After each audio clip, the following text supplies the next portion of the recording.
உன்னுடைய உயரத்தை நான் ஒரு நாள் எளிதில் அடைந்து விடுவேன். வெற்று வார்த்தைகளால் முலாம் பூசி யாரையும் பாராட்டி பழக்கப்பட்டவன் அல்ல. நம் குழந்தைகள் இரைச்சல்களுக்கு இடையே படிக்கிற சூழலை நாம் பார்க்கிறோம். உங்கள் இதயத்தை அடைவதற்கான சாத்தியக்கூறுகள் நிறைய இருக்கின்றன.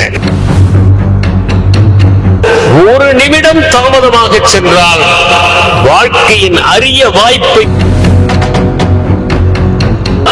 பொய்யான கண்ணீரை சிந்துபவர்களும் இருக்கிறார்கள் என்பது தெரிகிறது.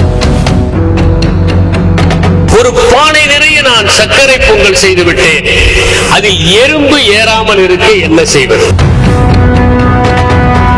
மேன்மையானவற்றை விட்டுவிட்டு அற்பமானவற்றிலேயே கவனத்தை செலுத்துகிறார்கள். உன்னுடைய உயரத்தை நான் ஒரு நாள் எளிதில் அடைந்து விடுவேன். ஆனால் என்னுடைய உயரத்தை அடைவதற்கு வாழ்நாள் முழுவதும் முயற்சி செய்வேன் என்று சபதம் எடுத்துக் கொள்ளுங்கள். அதை அடைவதற்கான பயணத்தை இன்றிலிருந்து தொடங்குங்கள். இந்த பள்ளிக்கு வந்தபோது நான் அடைந்த உணர்வுகளையும் இங்கே கூற விரும்புகிறேன். நான் எங்கு சென்றாலும் வெற்று வார்த்தைகளால் முலாம் பூசி யாரையும் பாராட்டி பழக்கப்பட்டவன் அல்ல. பாராட்டி பழக்கப்பட்டிருந்தால் நான் வேறு இடத்திலே இருந்திருப்பேன். பாராட்ட விரும்பாதவன். ஆனால் உண்மையை பதிவு செய்கிறேன். மிக அருமையான அமைதியான இந்த சூழல் வாசிப்பதற்கும் வழிநடத்துவதற்கும் போதிப்பதற்கும் சாதிப்பதற்கும் ஏற்ற சூழல். மாநகரங்களிலே வாகன நெரிசல்களுக்கு இடையே, சந்தடிகளிடையே நம் குழந்தைகள் இரைச்சல்களுக்கு இடையே படிக்கிற சூழலை நாம் பார்க்கிறோம். ஆனால் இங்கே அமைதியான ஒரு சூழலில் நீங்கள் கல்வியை மேற்கொள்கிறீர்கள். இங்கே உச்சரிக்கப்படுகின்ற ஒவ்வொரு சொல்லும் உங்கள் இதயத்தை அடைவதற்கான சாத்தியக்கூறுகள் நிறைய இருக்கின்றன.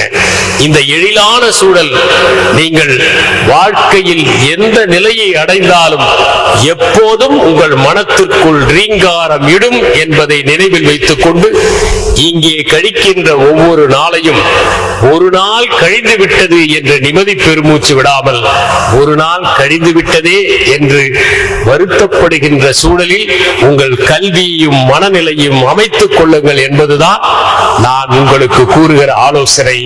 நான் எந்த அறிவுரையும் கூறுவதற்காக வரவில்லை. ஏனென்றால் இந்த காலத்து மாணவர்கள் எந்த அறிவுரையும் விரும்புவதில்லை. நான் கூறுவதெல்லாம் என்னுடைய அனுபவங்களை, வாழ்க்கை குறித்து நான் எண்ணிய பிரதிபலிப்புகளைத்தான் உங்களுடன் பகிர்ந்து கொள்ள விரும்புகிறேன். வாழ்வே ஒரு பாடம் என்கின்ற தலைப்பில் என்னை பேசுவதற்கு அழைத்திருக்கிறார்கள். பாடம் வேறு, படிப்பினை வேறு. பாடம் என்பது கற்றுக்கொள்வது, படிப்பினை என்பது கற்றுக்கொண்டதிலிருந்து கற்றுக்கொள்ள தவறுவதனால் பின்பு நாம் பட்டு தெளிவது படிப்பினை. பாடம் என்பது பள்ளிகளில் நடத்தப்படுவது. படிப்பினை என்பது வாழ்க்கை நமக்கு கற்றுத் தருவது. இந்த இயற்கை நமக்கு தொடர்ந்து பாடத்தை கற்றுக் கொடுத்துக் கொண்டே இருக்கிறது. இயங்கிக் கொண்டே இருப்பதுதான் வாழ்க்கை என்பதை இந்த இயற்கை நமக்கு கற்றுத் தருகிறது. துளிர்த்துக் கொண்டிருந்தால்தான் மரம் உயிரோடு இருக்கிறது. வீசிக்கொண்டிருந்தால்தான் அது தென்றல். ஓடிக்கொண்டிருந்தால்தான் அது நதி. அலை எழும்பிக் கொண்டே இருந்தால்தான் அது சமுத்திரம். நறுமணம் வீசினால்தான் மலர். இப்படி நம்மை சுற்றி இயற்கை இயங்கிக் கொண்டே இருக்க வேண்டும் என்கின்ற பாடத்தை ஓதாமல் நம் காதுகளில் கிசுகிசுத்துக் கொண்டே இருக்கின்றது. உயிரற்ற பொருட்கள் கூட நமக்கு ஒன்றை கற்றுத் தருகிறது. நாள்காட்டியின் ஒரு தாளை கிழிக்கிற போது வாழ்க்கையின் ஒரு நாள் முடிந்து விட்டது என்று நாட்காலி தெரிவிக்கிறது. நாம் தொலைபேசியிலே பேசுகிற போது இங்கு பேசினால் அங்கு கேட்கும் என்பதை அது கற்றுத் தருகிறது. நாம் தொடர் வண்டியை பார்க்கிற போது ஒரு நிமிடம் தாமதமாக சென்றால் வாழ்க்கையின் அரிய வாய்ப்பை இழந்து விடுவோம் என்பதை அது நமக்கு கற்றுத் தருகிறது. நாம் முதலை கண்ணீரை பார்க்கிற போதுதான் பொய்யான கண்ணீரை சிந்துபவர்களும் இருக்கிறார்கள் என்பது தெரிகிறது. கழுதை புலியின் சிரிப்பை பார்க்கிற போதுதான் எல்லோருடைய சிரிப்பும் ஏற்றுக்கொள்ளக்கூடிய சிரிப்பு அல்ல என்பது தெரிகிறது. இறை போடுகிற மனிதருக்கே இரையாகி போகின்றன கோழிகள். ஆனால் எதற்கும் பயனில்லாமல் இருந்தாலும் கையை தூக்கினாலே எச்சரிக்கையுடன் பறந்து தப்பிக்கிறது காகங்கள். நாம் என்றாவது ஒரு நாள் உறவாவோம் என்று தெரியாமலேயே கசாப்பு கடையிலே கட்டப்பட்டிருக்கின்ற ஆடு இலையை தின்பதில் மும்முரம் காட்டுகிறது. அதை போலத்தான் வாழ்க்கையில் விழிப்புணர்வு இல்லாமல் இருந்தால் எந்த நேரத்திலும் நமக்கு இறுதி வந்து விடும் என்பதை அது உணர்த்துகிறது. நம்முடைய உழைப்பை மனிதர்கள் திருடுகிறார்கள் என்று தெரிந்தும் தொடர்ந்து உழைத்துக் கொண்டே இருக்கிறது தேனி.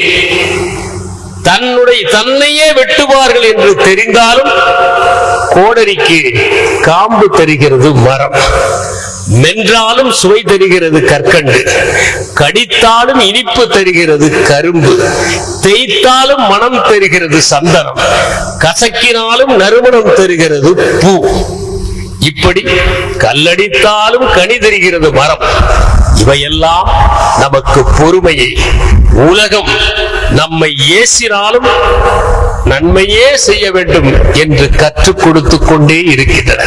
ஒரு மரத்தை பார்க்கிற போது அது இலைகளாக மட்டுமில்லை, பூக்களாக மட்டுமில்லை, அது ஒவ்வொன்றுமே ஒரு போதி மரமாக இருந்து நமக்கு வாழ்க்கை பாடத்தை கற்றுக் கொடுத்துக் கொண்டே இருக்கிறது. நாம் சரித்திரத்தை பார்த்தால், இதிகாசங்களை படித்தால், இலக்கியங்களை கற்றுத் தேர்ந்தால் அவற்றில் பூடகமாக ஓர் உண்மை ஒளிந்திருப்பதை பார்க்கலாம். அந்த பூடகமான உண்மைதான் அவற்றின் சாரமாக இருந்து நம்மை வழிநடத்துகின்றன. ராமகிருஷ்ண பரமஹம்சரிடம் ஒரு சீடன் கேட்டார், ஒரு பானை நிறைய நான் சர்க்கரை பொங்கல் செய்து விட்டேன், அதில் எறும்பு ஏறாமல் இருக்க என்ன செய்வது? பரமஹம்சர் சொன்னார், அந்த பானையை சுற்றி சர்க்கரையினால் ஒரு வட்டத்தை வரை என்று சொன்னார். அவன் வரைந்துவிட்டு 2 மணி நேரம் கழித்து சென்று பார்த்தான். அந்த சர்க்கரை பொங்கலில் எறும்பு ஏறவில்லை, சர்க்கரையிலேயே எறும்புகள் இருந்தன. இந்த உலகத்தில் பல பேர் மேன்மையானவற்றை விட்டுவிட்டு அற்பமானவற்றிலேயே கவனத்தை செலுத்துகிறார்கள் என்பதற்கு இந்த எறும்புகள் ஓர் உதாரணம். ஏனென்றால் சர்க்கரை பொங்கலில் சர்க்கரையும் இருக்கிறது, நெய்யும் இருக்கிறது, சோறும் இருக்கிறது, திராட்சை இருக்கிறது, முந்திரி இருக்கிறது, பச்சை கற்பூரம் இருக்கிறது. இவ்வளவு சுவை இருந்தாலும் அவை திளைத்து இருக்கின்ற சர்க்கரையிலேயே தங்களுடைய வாழ்க்கையை முடித்துக் கொள்கின்றன. மனிதர்களும் இப்படித்தான் அற்ப சுகங்களுக்காக மேன்மையான சுகங்களை தியாகம் செய்து விடுகிறார்கள் என்று பரமஹம்சர் எடுத்து சொன்னார். இது குழந்தைகள் தெரிந்து கொள்ள வேண்டிய பாடம். தயவு செய்து படிக்கிற காலத்தில் அற்ப சுகங்களில் கவனத்தை செலுத்தி மேன்மையான சுகங்களை இழந்து விடாதீர்கள், மேன்மையான மகிழ்ச்சியை இழந்து விடாதீர்கள், மேன்மையான ஆனந்தத்தை இழந்து விடாதீர்கள்.